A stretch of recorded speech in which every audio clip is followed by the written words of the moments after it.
Hi everybody and welcome to AQ's Blog and Grill. We're really excited today to have Dr. Larry Smith with us. Now Larry has a new book coming out and I think it's a leap from his 6 million view TED Talk on why you will not have the career you want. And his new book is called No Fears, No Excuses. And he's got some suggestions on how to have the career you want. So this is coming out third week of April, and I hope everybody gets a copy. I've already ordered mine. So here we go. Hi, Larry. Hello, Alan. My pleasure to be here. Great to see you again. So Larry, why the book? I mean, you had 6 million views on YouTube. It was a great dramatic piece. And now a couple of years later, you're out with a book. What was the motivation? Well, it was an inevitable process, I think, even though I didn't notice that at the time. Those millions of views were remarkable. I always knew people struggled with career, but that gave me a sense of the scale that I'd honestly not imagined, and it was depressing. The second thing that happened, which directly led to the book, was hundreds of messages where people had more questions about that the TED video had set off. That's not surprising because it was 15 minutes and all I said was you're going to fail if you don't do a few things. Right. So I answered them, and as best I could, and that was answer after answer after answer. Then it occurred to me, in fact, I was already writing the book anyway. Right. Why not write it? And the messages related to the TED video told me what people wanted answered. So in some strange way, this is really a market-tested book, tested by real people asking real questions, and of course, common questions, then those are addressed in the book. Right. So that's basically how I came to write it. I must, if I'm going to also be honest, while thinking about whether I should or shouldn't, and did I have the time, and did I want to do this endeavor, I was confronted by a family member who reminded me that I'm always telling people that if they cannot leave their comfort zone, they'll never get anything seriously cool done. Oh, when young people throw words back at you that you've spoken yourself, it's severely annoying, Alan. So you decided to write the book. How did you structure it, Larry? How did you guide people from the beginning to the end? So the book includes several sections, all of which are primed to certain kinds of sets of ideas. Okay. So it walks you through, okay, why do you need to have passion for your career? Not to make you happy, but so that you can have a great career. Defines what a great career is, which of course is not money, status, and power. Then it talks about, okay, now the skill you're going to need is you have to be an innovative problem solver. That's why you need passion. Passion allows you to be an innovative problem solver in today's competitive world. Right. Now, how are you going to become an innovative problem solver? What do you have to do? What kind of education? What kinds of activities? How do you do your research? Show you how to do research looking for your passion if you haven't found it. So a lot of very pragmatic guidance based on the questions, of course, many of them came from the TED audience, but many of them came from the thousands of men and women who sat in my office.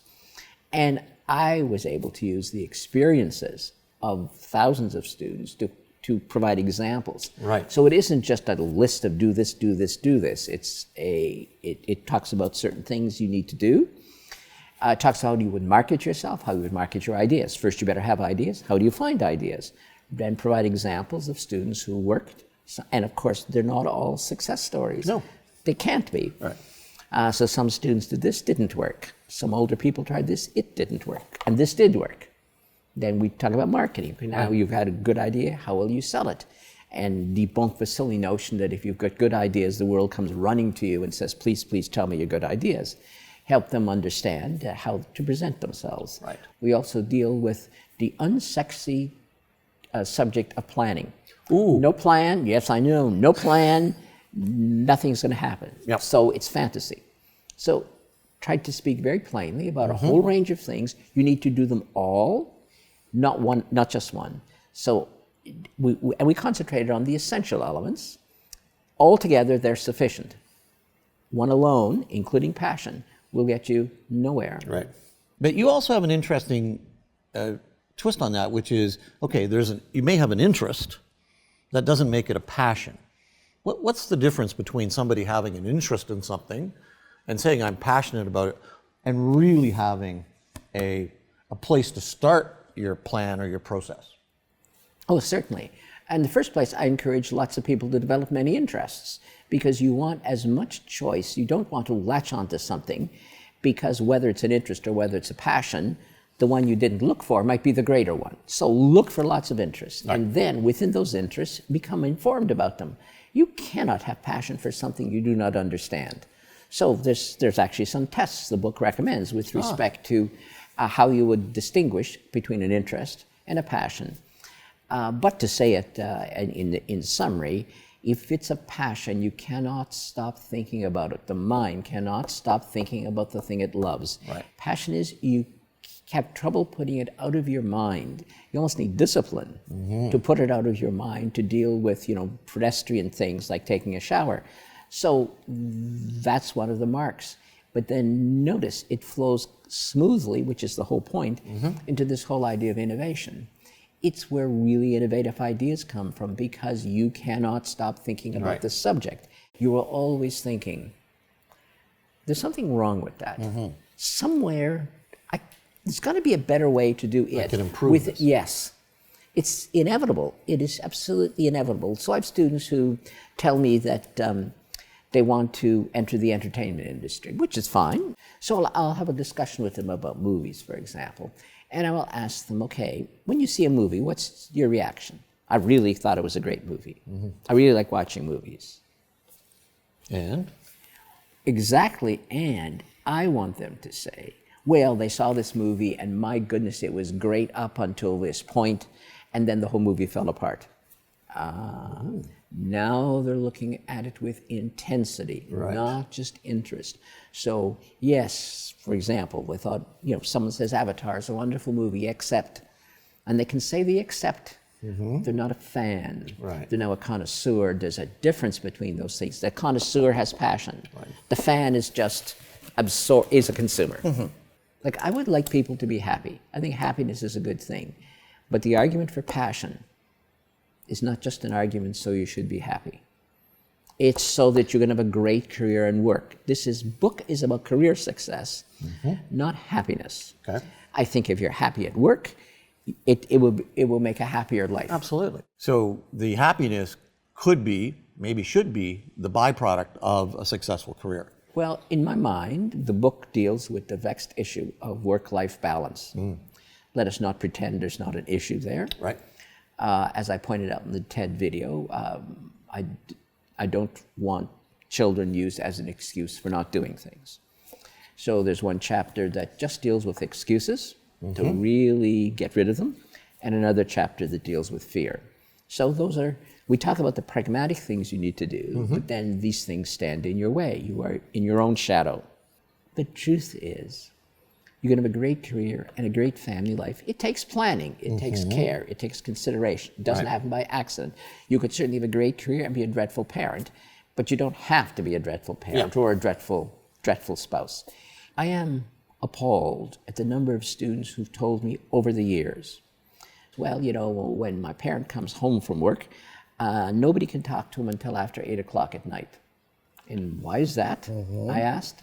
Because he has a glass of scotch, sits in the living room by himself because he is, coming down from the stress of work. Now, if that workplace is so bad that your child hides from you until you're calm enough to have a conversation, you're not a good parent. Right. Because the communication, you don't even have the communication energy anymore. Now, I am actually sympathetic to that poor parent who may have had a dreadful day at work and cannot now cope with a teenager asking awkward questions about some complicated matter. Right. But do you see how it would fit better? Yeah. Like if you wanted to tell a child, as I hope any responsible parent wants to, use your talent wisely, kid. Like, you decide how you would use it, but use it wisely.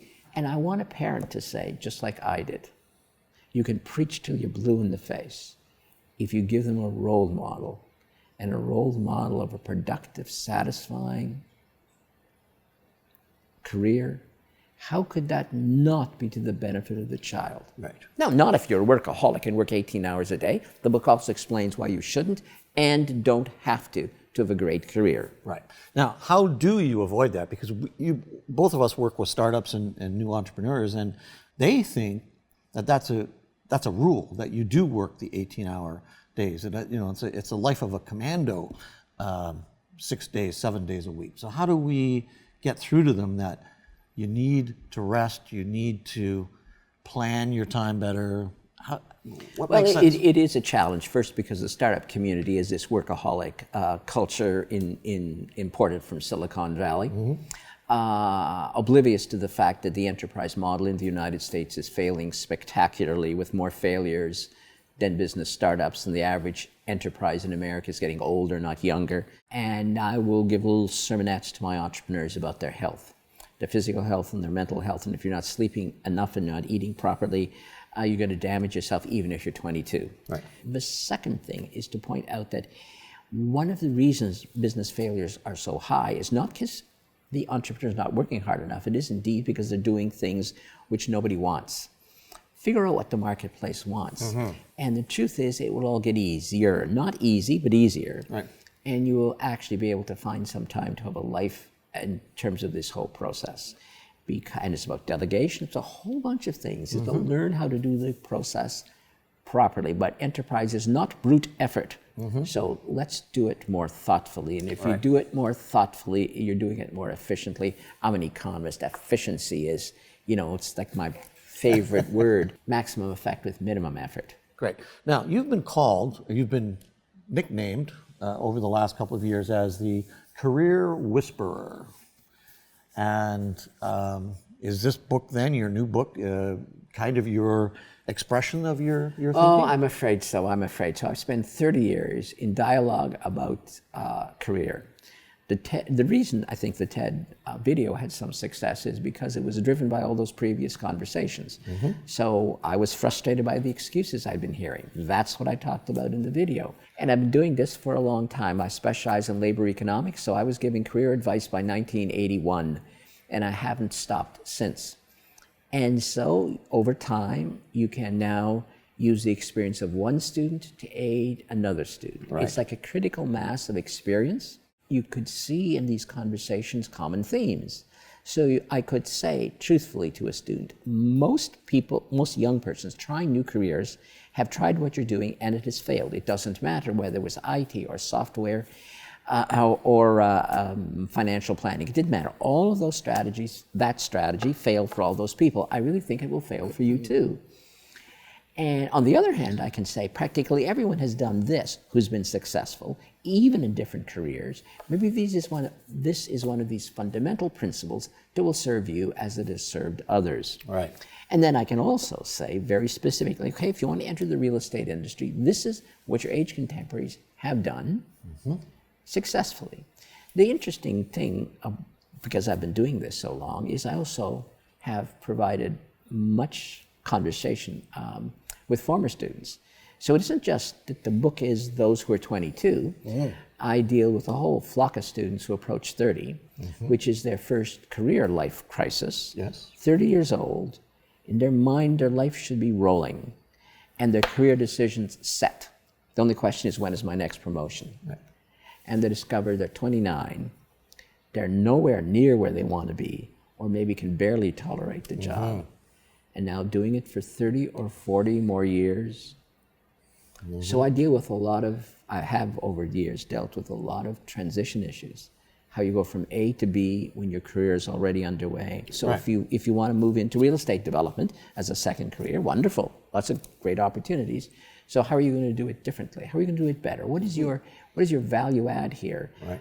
And if it's merely to do what experienced people are doing, wait, you don't have experience, already a disadvantage. You're going to have some new ideas. Right. That applies anywhere. If you want to start, you better have new ideas. You want to make a transition, well, you may be starting late, so you really better have new ideas. Now, again, the book talks about how you develop new ideas. So not just this exhortation, have new ideas, be innovative. It tries to explain how you go about developing that skill. And it makes radical suggestions, Alan. Oh, it does? Yes. Larry, yes. radical? Radical. I'm surprised. Suggests practice. Oh, practice. Practice. Practice. How much practice? A lot. A lot.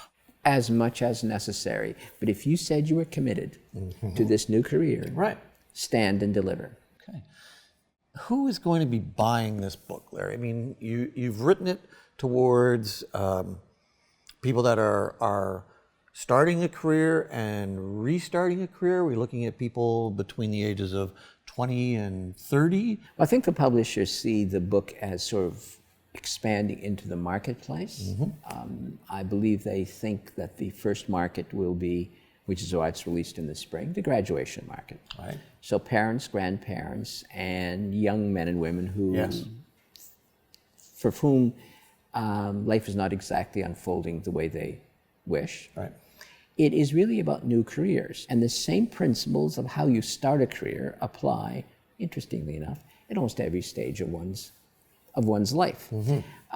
Because some of my TED correspondence was from people who identified themselves as in their 50s and 60s. And they were reinventing themselves, which is why they thought the video helped them. Right. There's a message in my inbox, I've just answered it, from Nepal. You've piqued interest in Nepal. Did I really? I'm sorry. Sometimes you have to say it, I Alan. did. Just- Yeah, we'll edit that out for sure. Don't edit that out. That was pretty good, actually. Okay. But again, Nepal just, and it was, it happened to be a young person writing from Nepal. Nepal had the same issue that students writing from California had. Sure. What is my destiny? How will I find it? What do I do exactly? Well, the exact part was what the book is trying to address. So one of the things you've been able to do is kind of articulate this formula for failure. What does the formula for failure look like, Larry? How do you know someone is going to fail even though they seem to be passionate or committed? Oh, there are a number of markers. One of which is they think of doing things and then think of many reasons not to do them. There's a burst of enthusiasm and then the excuses come back. The excuses or the fears. I am very respectful of someone who's afraid. In some ways, fear keeps us safe, Yes. but it can paralyze us. Examine the fears. Like, what are you frightened of? Right. Some of them, if you examine them carefully, you'll think, oh, really, I'm afraid of a shadow, and it's my own shadow I'm afraid of. Yes. Right. Other things, the fear may be realistic, but then the question is, can I moderate it? Can I take actions? Some people are just too lazy to work. And they have a desire and they cannot sustain effort for whatever reason. Right. Although it does not follow the other way around. If we're going to do Philosophy 101, just because you work hard doesn't make you successful. Right. And I've got workaholic students who are sure they'll be successful because they got a work ethic. Exactly. Yes, and they're working in the same direction. They're banging their head against the wall. They will bang it till they're dead. And their work ethic has killed them. And that's wasteful. Yes. And then the student who, encounters for one obstacle and then plays a video game. Also not going to get anything done. Right. And so it is the discipline and work ethic need to be there, those old virtues.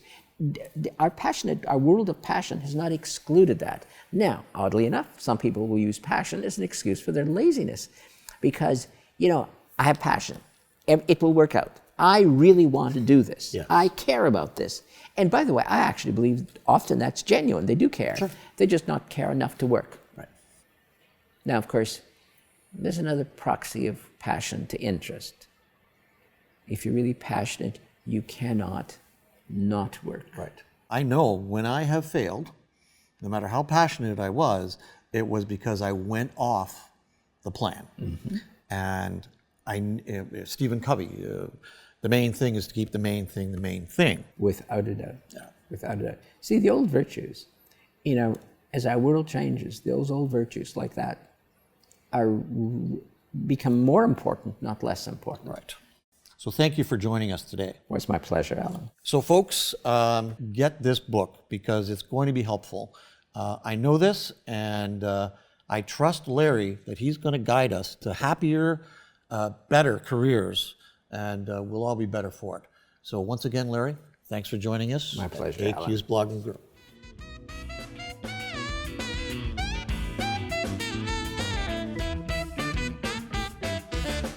AQ's Blog and Grill.